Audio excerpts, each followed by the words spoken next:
নমস্কাৰ, মই কাশ্মী পুনৰবাৰ আপোনালোকক নগাঁও কাশ্মী ইউটিউব চেনেলটোলৈ স্বাগতম জনাইছোঁ। আজি মই আপোনালোকৰ ওচৰত উপস্থিত হৈছোঁ অন্য এটা নতুন ভিডিঅ'ছ লৈ। নহ'লে বেছি দেৰি নকৰোঁ, আজি আমাৰ ভিডিঅ'টি আৰম্ভ কৰিবলৈ। আজি আমি ক'ৰবাত যাম আৰু ক'ত যাওঁ, কি কৰোঁ, কি নকৰোঁ সকলোবিলাক আপোনাক দেখাই যাম। গতিকে আপোনালোকে ভিডিঅ'টো চাই যাব আৰু শেষত আপোনালোকৰ বহুমূলীয়া কমেণ্টৰ জৰিয়তে মোক জনাব আজি ভিডিঅ'টো চাই আপুনি কেনেকুৱা পালে। তেনেহ'লে ব'লক আমাৰ ভিডিঅ'টো চাই যাওঁ।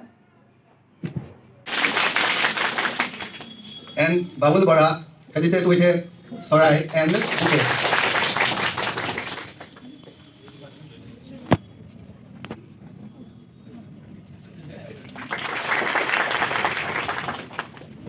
So, মই সকলোকে এতিয়া নিজৰ আসন গ্ৰহণ কৰিবৰ কাৰণে অনুৰোধ জনাম।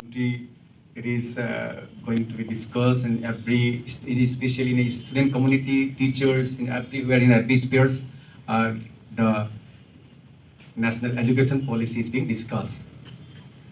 So, as a part of this discussion, so we were also taking in part to discuss such type of novel issue, the NEP, National Education Policy, and its effective implementation. So, thanks to you, thanks to all of you that you are giving me this chance. There were 3 education commissions were established and enforced in India. সেইখন প্ৰথম যিখন commission আছিলে সেইখন commission আছিলে 1948 after the independence. At that time we have only 17 university all over the country, and সেই কমিশ্যনখন গঠন কৰা হৈছিল স্পেচিয়েলি ইউনিভাৰ্চিটি এডুকেশ্যনৰ ডিজাইনিঙৰ কাৰণে। আমাৰ ভাৰতত শিক্ষাৰ ব্যৱস্থা ইমান সেইখন ভাল নাছিল। We were slave under the British Empire. So whatever designed by the British, that was implemented. আমি সবেই জানো যে ব্ৰিটিছে কেলে ডিজাইন কৰিছিলে।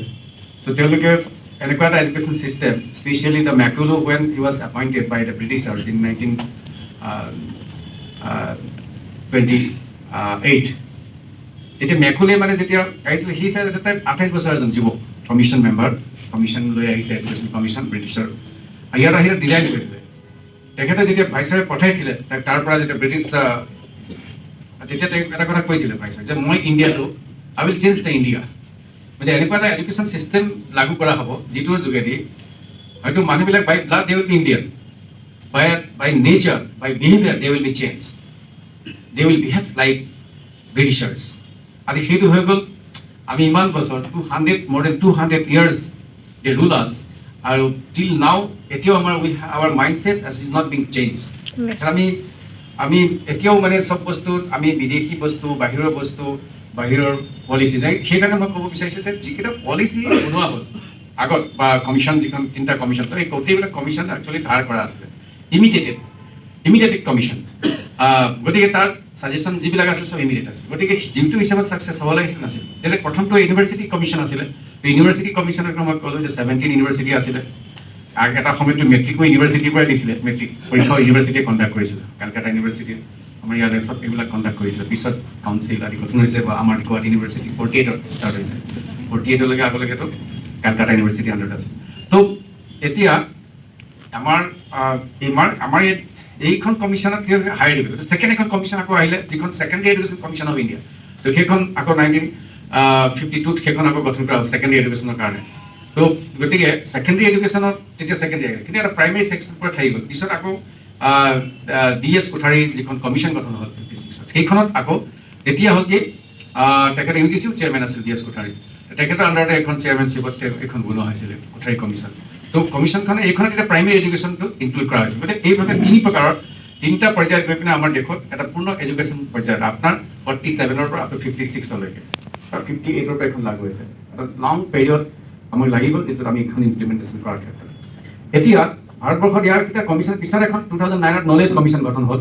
নলেজ কমিশ্যনটো স্পেচিয়েলি হায়াৰ এডুকেশ্যনৰ কাৰণে হৈছিল, য'ত ইন'ভেটিভ ৰিচাৰ্চৰ ওপৰত বিশেষ গুৰুত্ব দিয়া হৈছিলে। আৰু সেইটো হিচাপত দেশত সেইখন যি হিচাপে লাগু হৈছিল সেইখন লাগু হ'ব পৰা নাছিলে। তাৰোপৰি আমাৰ কেইবাখনো পলিচি গঠন হৈ গ'ল। আমাৰ ফাৰ্ষ্ট পলিচি ভাৰতবৰ্ষত গঠন হৈছিলে আপোনাৰ ধৰি লওক যিখন নেশ্যনেল পলিচি অন এডুকেশ্যন 1968ত আমাৰ এখন মানে গঠন কৰা হৈছিলে। তাৰপিছত 68ত পলিচিবিলাক নৰ্মেলি এটা কেবিনেট ডিচিশ্যনত এখন পলিচি গঠন হৈ যায়, গম পায় না? ঠিক আছে।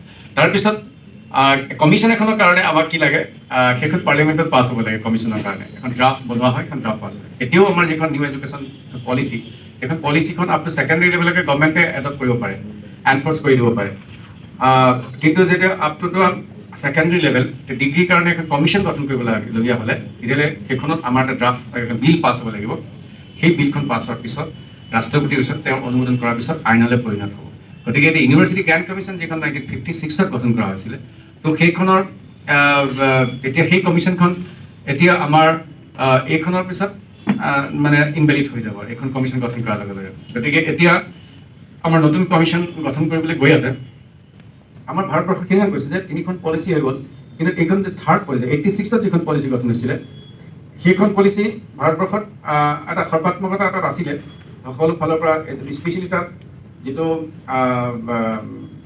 প্ৰাইমেৰী এডুকেশ্যনৰ ওপৰত বিশেষ গুৰুত্ব দিয়া হৈছিলে সেইকাৰণে তিনিটা পৰ্যায়ত ধৰি লওক তিনিটা মিছন ছিষ্টেমত তিনিটা মিছনত সেইখন এডুকেশ্যন পলিচিত হৈছিলে এটা ফাৰ্ষ্ট মিছন আছিল যে যিটো সৰ্বশিক্ষা মিছন যিটো সৰ্বশিক্ষা অভিযান আৰু তাৰপিছত আছিলে মাধ্যমিক শিক্ষা অভিযান আৰু তৃতীয়তে আছিলে উচ্চ শিক্ষা অভিযান উচ্চ শিক্ষা এই তিনিটা অভিযান ছিষ্টেমত এটা টাইম বাউণ্ড আছিলে যদিও এতিয়াও cross over the time bound কিন্তু আমাৰ দেশত আমাৰ এইখন লাগু হৈ গ'ল 2017লৈকে ইয়াৰ ভেলিডিটি আছিলে এতিয়াও এই এক্সটেনশ্যন মূলত চলি আছে আৰু ষ্ট্ৰীম বস্তুটো হটি গ'ল ইয়াৰ পৰা there is no' stream arts commerce science এনেকুৱা ধৰণৰ ষ্ট্ৰীম নাথাকে ইভেন ইঞ্জিনিয়াৰিং কলেজতো মাল্টি ডিচিপ্লিন থাকিব ছাবজেক্ট থাকিব ইঞ্জিনিয়াৰিং কলেজতো গতিকে আমি কোন ছাবজেক্টত পঢ়িম সেইটো ডিচিশ্যন গতিকে মই ইকনমিক্স পলিটিকেল ছায়েন্স লৈ মই বটনী ল'ব পাৰোঁ পঢ়িব পাৰোঁ ছাবজেক্ট বটনী ছাবজেক্টো পঢ়িব পাৰোঁ মই ফিজিক্স কেমেষ্ট্ৰি পঢ়ি আছোঁ মই ইকনমিক্সো পঢ়িব পাৰোঁ গতিকে ছাবজেক্ট চইচৰ ক্ষেত্ৰত ষ্টুডেণ্টৰ অপাৰ তেওঁৰ মানে স্বাধীনতা আছে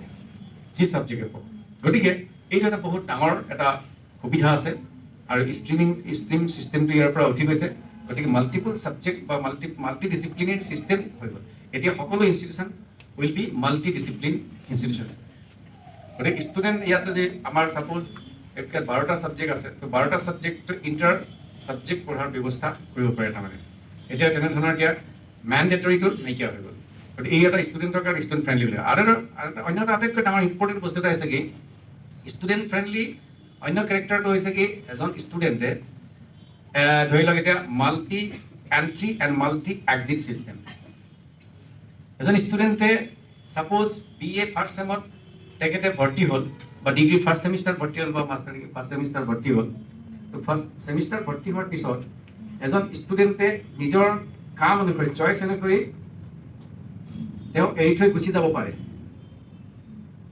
ছাপ'জ মই এজন স্পৰ্টছমেন মই এজন এথলেটিক্স এনেকুৱা ক্ষেত্ৰত বা মই এজন ছিংগাৰ বা মই এজন তাবলিজ বা মই এজন বাঁহী বাদক বা অন্য মই কিবা যিকোনো এক্টিভিটিত মই আছোঁ মই ভাল গান গাওঁ ছিংগাৰ তো কি আছে মই কলেজ এৰি থৈ এবছৰৰ কাৰণে মই বা দুবছৰৰ কাৰণে গুচি যাব পাৰোঁ ছাপ'জ মই এথলেটিক্সৰ ট্ৰেইনিঙৰ কাৰণে মই বাহিৰত যাব পাৰোঁ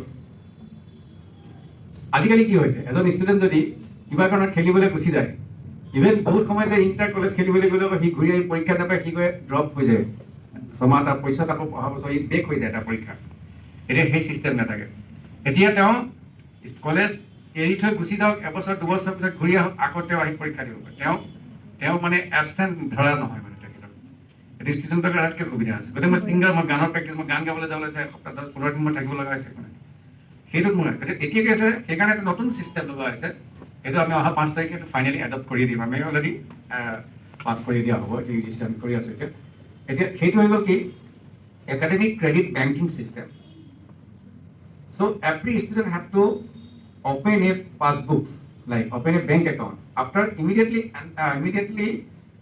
of his enrollment, he has to open one bank account. That bank account is credit bank. Yes. So student credit bank.